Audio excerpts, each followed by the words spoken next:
amigos, esto es Investigación en Primera Persona. Yo soy Efrén Díaz Millán, tu divulgador de confianza, y en esta ocasión vamos a hablar sobre la secuenciación del genoma del aguacate. Para ello ya está en este estudio el doctor Alfredo Herrera Estrella. Él es director de la Unidad de Genómica Avanzada del CIMBESTAB, que antes se conocía como Langevio. Doctor, bienvenido, muchas gracias por aceptar esta invitación. No, al contrario, muchísimas gracias por la invitación, Efrén, y es un gusto estar nuevamente con ustedes. Y bueno, que vamos a empezar inmediatamente. ¿Cómo se secuenció el genoma del aguacate?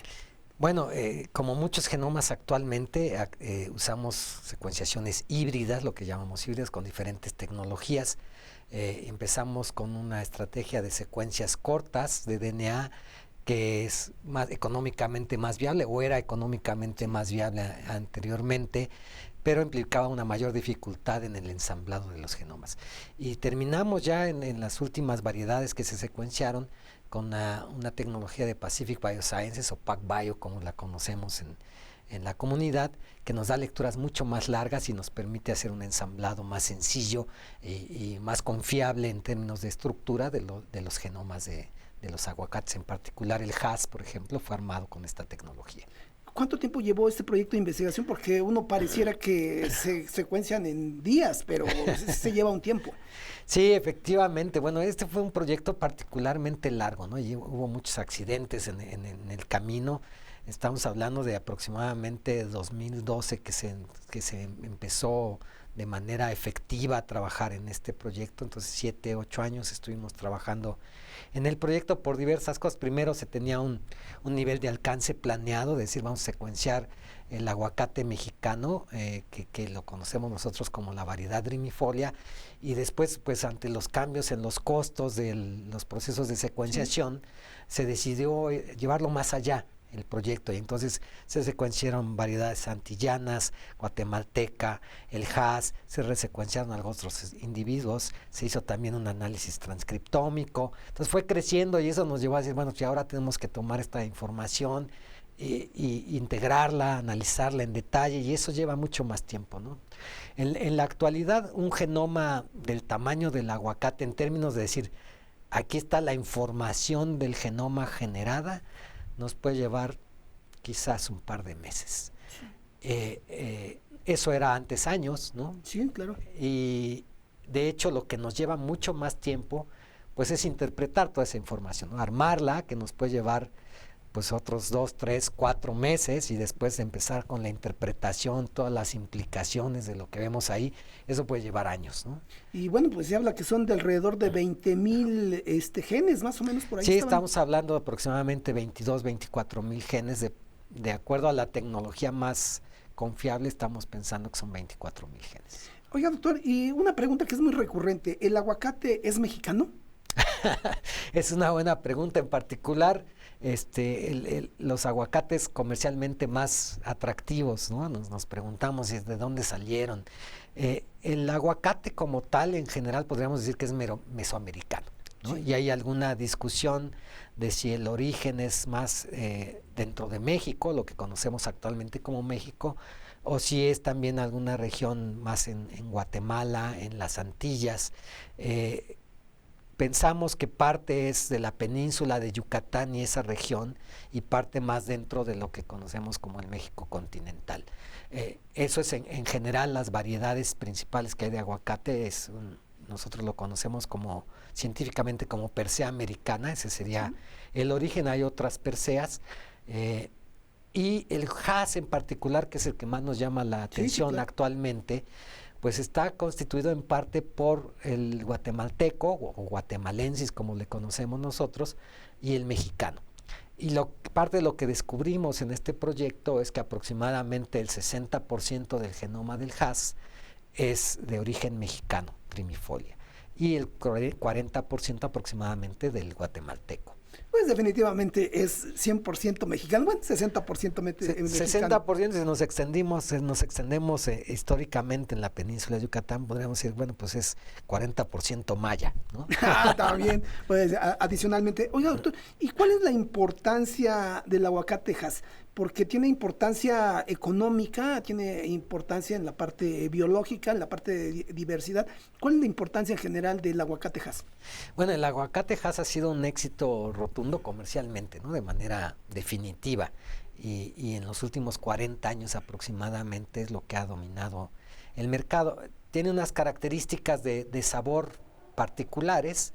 Es muy similar en sabor y en consistencia el fruto al mexicano, sin llegar a ser de la calidad del mexicano, que creo que solo los mexicanos sabemos lo que es eso de tomar un aguacate, ponerlo en la tortilla con todo y cáscara y comérnoslo. Y con un poco de salsita. Exactamente, ¿no? Pero tiene la característica de la cáscara más resistente, lo cual lo ha hecho un éxito en términos de transporte y por lo tanto de comercialización. Además de este éxito comercial, pues el aguacate en general se usa en la industria cosmética, lo cual le da una importancia adicional y un valor comercial adicional, pero también tiene características nutrimentales muy importantes, el contenido de vitaminas que tiene el fruto, que es lo que consumimos, el tipo de aceites que se producen en el fruto que nos ayudan a controlar el nivel de colesterol, por ejemplo, que es algo de lo que sufrimos mucho los mexicanos, ¿no? Quizás también por un componente genético. Sí. Oiga, doctor, y a partir de este genoma o de esta investigación que ya se tiene ya presentada, ya concluida, ¿qué beneficios se generan o se podrían generar con esto? Es decir, ¿se podrían descubrir nuevos sabores, nuevas texturas, resistencia a plagas? ¿Cuáles son los beneficios ya directos? Sí, creo que hay una gran variedad de posibles beneficios, ¿no? Y todo depende de cómo usemos estas herramientas en el futuro. Pero definitivamente una de las cosas con que se puede jugar es con la vida de anaquel del fruto, que se puede jugar también con el contenido de aceites, tanto en cantidad como en calidad del aceite que se puede generar, pero también podemos trabajar en la resistencia a algunos patógenos. Uno que es particularmente relevante en el caso del aguacate es la resistencia a Coletotrichum, que es uno de los hongos que provocan una enfermedad conocida como antracnosis. Entonces, hay variedades que son más resistentes y podríamos usar esa información genética y trasladarla a las susceptibles que quizás tengan características de mercado más deseables. También se puede trabajar con la talla de los árboles, es decir, tener árboles más chaparritos, que sea más fácil de cosechar, que es algo deseable por los productores. Entonces hay toda una variedad de cosas que podemos trabajar. Doctor, se habla de manera general de una crisis de los aguacates, en el sentido de que parece que ya los árboles están teniendo una vida útil, digamos, ya de muchos años. ¿Esta secuenciación vendría a proponer algunas soluciones para este problema? Sí, nos podría ayudar. El problema efectivamente es que el aguacate, que los árboles de aguacate que tenemos actualmente, sobre todo en la región de Michoacán, que es donde es la mayor producción en el país, pues ya tienen sus años, ¿no? Entonces son árboles viejos que empieza a decaer el nivel de producción y hay que hacer una renovación. Entonces, en este sentido hay ahí portainjertos, que es digamos, la base de la raíz, y ahí se pone el injerto, que es donde nos da el fruto de la calidad que esperamos. Y se puede hacer una selección de los portainjertos que sean más tolerantes a enfermedades que vienen del suelo, por ejemplo. Y eso nos permitiría entonces generar árboles más robustos que sean tolerantes a diferentes enfermedades. Eso se puede apoyar en esta información genética. Además que el cultivo de tejidos que también se hace en el Cinvestav podría utilizarse para generar muchas plantas clonales, digamos, ¿sí? O idénticas o muy parecidas de un portainjertos deseable. Y esa propagación podría hacerse y usarse en el futuro cercano, incluso pensando en sembrar en nuevas regiones del país. Doctor, ¿qué instituciones participaron en este proyecto de investigación que fue bastante robusto, digamos, el equipo que se empleó? Sí, de hecho es muy importante. Tenemos 10 instituciones distintas trabajando de 4 continentes distintos, gente en Australia, la Universidad de Florida, también en España hubo colaboradores también. Quizás los componentes más relevantes o que hicieron una mayor contribución al desarrollo del proyecto fue la Universidad de Buffalo, a través del doctor Víctor Albert, que ya es un viejo conocido para nosotros y colaborador también, el Cinvestav, desde luego, el Texas Tech también, donde está actualmente mi hermano Luis haciendo una estancia sabática, que también en la fase final hubo ahí algunas contribuciones. Y en México pues hay otras instituciones como Chapingo, que ahí tenemos, digamos, al experto mexicano en aguacate, pero tenemos también gente que actualmente está en el INECOL, gente que está trabajando en Suecia, algunos de ellos ex estudiantes nuestros y gente de la Universidad Michoacana de San Nicolás de Hidalgo también. Entonces, muy rico, lo cual refleja también la importancia de la colaboración y de la universalidad de la ciencia, ¿no? Que no podemos hablar de que la ciencia mexicana nada más. Es esencial tener expertos de todos lados actualmente. Doctor, ¿quién financió este proyecto de investigación y cuánto costó? Porque a veces a algunas personas les interesan estos datos. Sí, bueno, la parte principal del financiamiento, lo que podríamos decir la secuenciación básica de los genomas, fue financiada por un proyecto de la entonces Zagarpa en conjunto con CONACYT a través de un proyecto sectorial que esperemos que no desaparezcan, pero que todo le indica lo contrario. Ellos financiaron desde luego el CINVESTAB, que contribuye con instalaciones, con nuestros salarios, con estudiantes que colaboran en el proyecto, la Universidad de Buffalo también a través de National Science Foundation recibió, y cada una de las instituciones que participaron pues puso su parte en la parte que les tocaba hacer a ellos. ¿Dónde se publicó ya los resultados de esta investigación, doctor? Bueno, es una de las revistas más prestigiadas en el área científica, es el Proceedings of the National Academy of Sciences de los Estados Unidos, o mejor conocido entre los científicos como PNAS.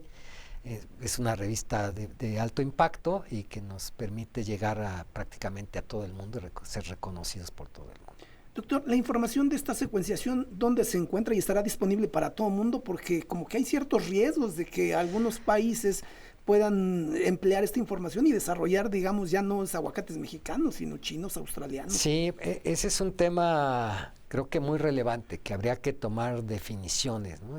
Esta información en el caso del aguacate actualmente está depositada en un sitio web que lo conocemos como COGI, que es de Phytosome, la institución que tiene esta información, y ahí se puede hacer pues todo el análisis del genoma por usuarios que no se dedican por completo a la bioinformática, sino un usuario más común, algún científico sí, pero que no tiene conocimientos particulares de computación, puede hacer cierto grado de análisis ahí de la información, y ahí está depositada, además de en los bancos de datos mundiales.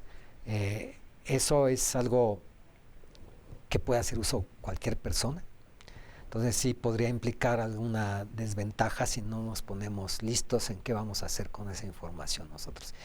Y esto nos va a suceder con cada uno de los genomas que secuenciamos. Y tendría el país que decidir qué hacemos con esa información, qué tan sensible es, queremos que toda la comunidad científica contribuya a la explotación de eso, queremos guardar algo para el país y limitar el acceso. Hay diferentes estrategias para limitar el acceso, incluso una firma electrónica de un acuerdo donde dice para qué lo puedes usar, y eso tendría que estar depositado en algún lugar del país, pero eso no se ha definido. Tendríamos que definirlo con las autoridades. Y bueno, pues aquí me lleva a otra pregunta, doctor. ¿Cuáles son los problemas, los obstáculos que enfrentan para hacer este tipo de investigaciones en un contexto un poco diferente? Sí, desde luego, pues es económico, ¿no? Actualmente hay partes o áreas de la investigación científica que sí dependen mucho de tu capacidad económica, ¿no? De hacer, en particular, estos análisis genómicos. Pues hay quienes, si nosotros analizamos decenas de individuos o centenas de individuos, hay quienes dicen, pues vamos a hacer 1000 o vamos a hacer 10,000 individuos, y eso es meramente económico. Por otro lado, bueno, pues sí, los recursos para pagar la secuenciación y para tener los equipos que se requieren para hacer la secuenciación que nos permitan ser competitivos, es limitado en México, el mantenimiento de los equipos es limitado, y luego el costo de los reactivos que usamos nosotros para hacer este tipo de proyectos, y en general lo que hacemos, por lo menos en el área biológica, dependemos de productos que vienen del extranjero. Entonces, cualquier agencia que nos financie en México nos dice, esta es una cantidad de dinero que pueden usar ustedes para su proyecto, y nos dicen 100 pesos, por ejemplo, y nosotros lo usamos para comprar reactivos, y de entrada el proceso de importación nos hace que sean 40-50% más caros que en cualquier otro lugar del mundo, aparte del tiempo que nos lleva traerlos, que es otro de los factores que nos afecta de manera significativa. Entonces eso quiere decir que al final pues le estamos regresando al gobierno una parte muy importante de lo que nos dio en impuestos. Y eso limita mucho la investigación. Y eso limita mucho la investigación. Sobre todo nos hace más difícil competir, ¿no? Nosotros tenemos en particular en Langevio un área de servicios genómicos que estamos batallando día a día para mantenerla vigente, porque tenemos que competir con los precios internacionales. Y eso es muy difícil cuando tus insumos son de entrada 40% más caros. Y hacemos negociaciones muy fuertes con las empresas para bajar los costos. Se nos acaba el tiempo, doctor. En 30 segundos, ¿cuál es la importancia del uso de la biotecnología y sus herramientas para el desarrollo de este país? Yo creo que es fundamental, ¿no? El desarrollo de la ciencia implica que va a haber desarrollo del país. Independencia contra dependencia. Creo que eso es fundamentalmente lo que hace la ciencia. En particular, la biotecnología es un área que nos permite trabajar no solo en la agricultura, sino en el sector salud y en el sector industrial, y nos permite desarrollar herramientas que le van a ser útiles a todos los sectores y por lo tanto ayudar a crecer la economía de nuestro país. Pues doctor, como siempre es un lujo poder tenerlo aquí. Sabemos que está usted trabajando con su equipo y otros investigadores en diferentes genomas. Lo vamos a seguir invitando para que nos vaya platicando de estos proyectos de investigación. Por lo pronto le damos las gracias por haber aceptado esta pequeña conversación. Al contrario, muchísimas gracias por esta entrevista y por el acceso a tu auditorio. Pues muchas gracias, y bueno, pues se despide como siempre su amigo Efren Díaz Millán, su divulgador de confianza. Recuerden que si hay duda, la ciencia siempre tiene la respuesta. Hasta la próxima.